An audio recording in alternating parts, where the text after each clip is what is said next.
I just told the kids outside, um, you know, you're not ready for this. Some of you guys, especially Chase and guys, have heard this before. Um, you know, you don't have a speech for this. Because like the rest of the 40 in that dugout and probably 12,000 in the stands.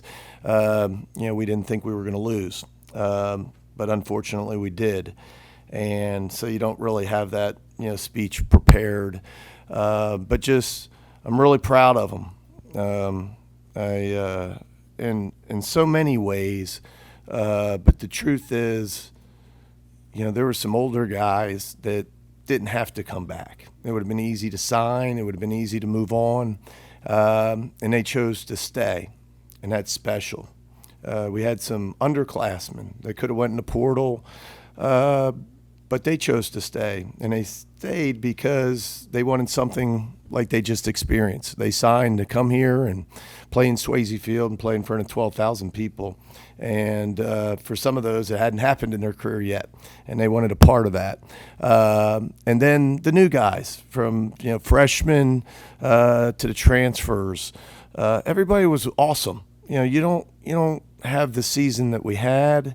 You don't play as consistently as we did without having a great team. And to have a great team, you got to have some great leaders. And you got to have people that accept their roles. You get 40 people, and when you write the lineup, there's 10. So that means 75% of the guys don't get to play. And for those guys to accept the role, to believe in the system and the program and continue to fight, and put us in this position, to host a regional again at Swayze Field, to be a national seed, the number one seed, and then and then fight through. I mean, unbelievable regional. I don't know if every single game in the regional was just a great college baseball game, except for, that game last night. I mean, just great baseball. And unfortunately, Murray State was really good this weekend, and they were the best team here. They played the best, and and unfortunately for us, that happened in our regional. And I wish him well. Coach Skirka, what a terrific job. But to handle the pressure, to play us three times, in front of 12,000 fans, and for his kids to play like that and hang in there, kudos to them. So, but I'm just really proud of our guys. I'm proud of the way they represented our university and the way they played baseball this year.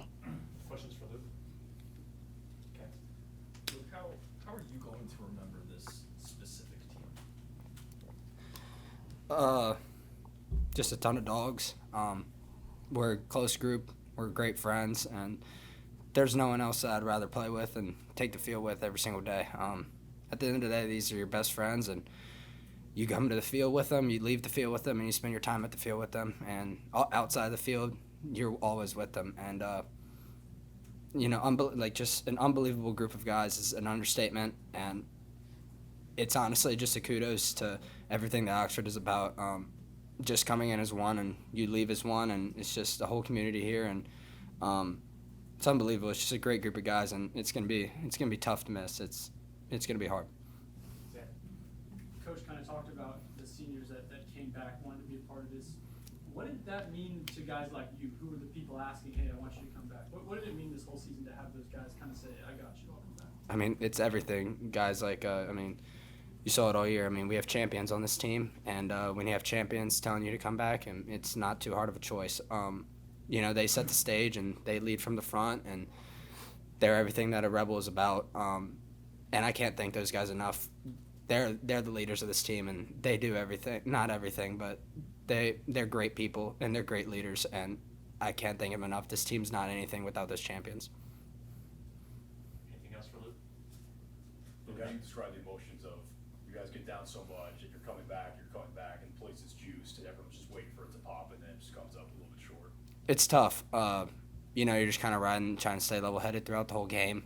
But you kind of, it's win or go home, so the pressure's on, stuff like that. But, it's just like I said, you just gotta stay level-headed, and at the end, it's tough. It's just all those emotions hit you at once, and yeah, it's a tough feeling. It's the only way to describe it. Luke, how do you want people to remember this team?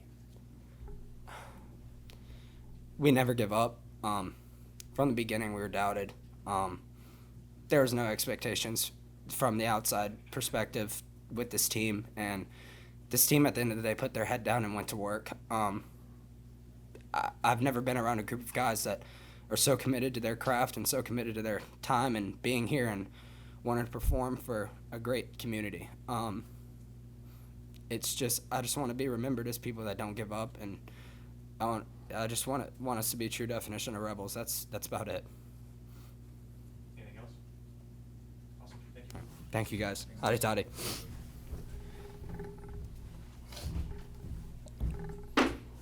Questions for Coach?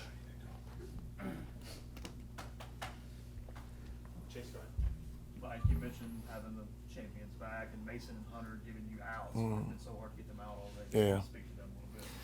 Yeah, I mean, obviously those guys, but everybody. We emptied the tank, and when Joel and I talked last night, it's just too hard after the game. It's really late, and you're asking these pitchers to do something that they haven't done all year, and so a couple things. One, I think kudos to Coach Mangrum and being able to prepare them and have them in shape to be able to do some of this. But you can tell when guys are pitching second and third time out, it's just not the same stuff. And you might look on the board and look at the radar gun, but there's other things. It's the movement of the ball, it's the location of the ball, the sinker ball guys, balls are up.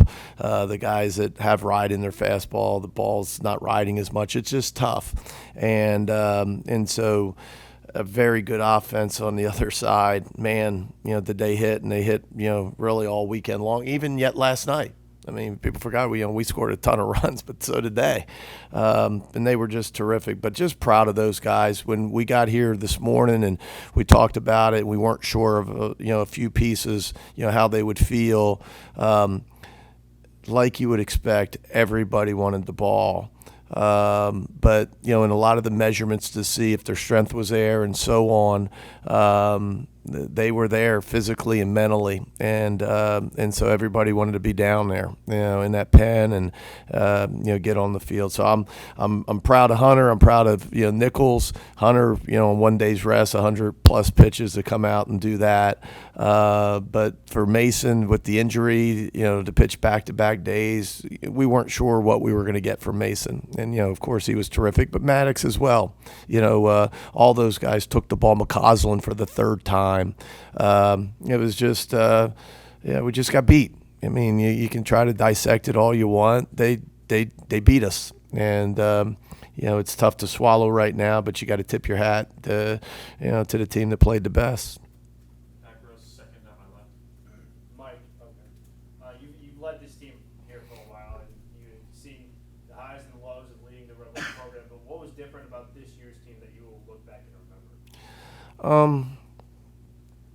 Some of the things I've said earlier, about how consistent we were throughout the season, just a really neat group. Those older guys coming back was special. That doesn't happen a lot. But three of those guys, were there, in that dog pile, a few years ago. And they never really said it to me, but, you could sense that they didn't want the last couple of years to be what they were remembered for, and, they came here to win a championship. And then once you win one, you want to win another one. Obviously, things haven't gone as planned the last couple of years, but to get Elliott back, Nichols back, Maddox back, to get Spence back in the bullpen was terrific. I think that's the easy thing, but I think you can hear from Luke. One of the things that's special is there wasn't a lot of expectations. They thought they were good. when we started the season. They thought they could beat anybody, and we found that out very quickly, when we went to Dallas the first weekend.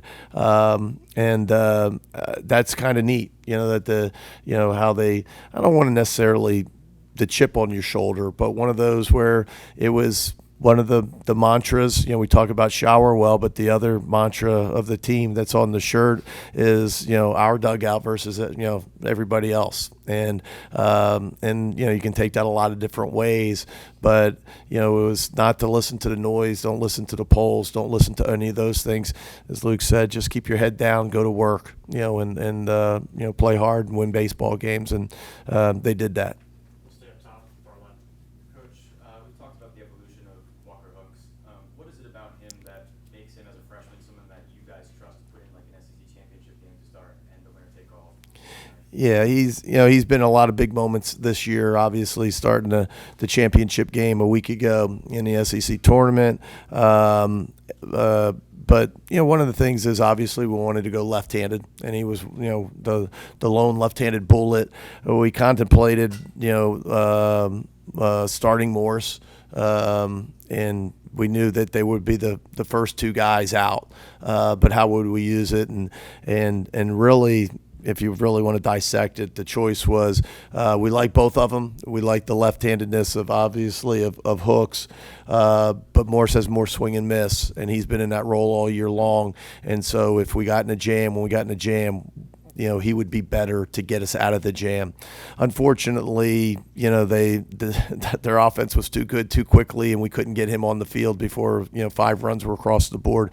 They scored 2 in a second, and this is not to take anything away from them, but I thought Hooks pitched well. They had 3 infield hits, there in the second inning that scored a couple runs, but then he went out and gave up I think 3 doubles in a row, and tried to get Morris in there. And that's another thing when you get to the final day, you got to be careful of getting the bullets, ready to fire. Once you get them hot, they got to go in. And so you try to pick the right times. And, offensively, I looked up in the 5th inning, they had 14 hits. We had 2 in the 5th. And, so it was just, they were really good. Last one. All the way over there. Coach, I was going to ask you, you guys put up 19 on those guys last night.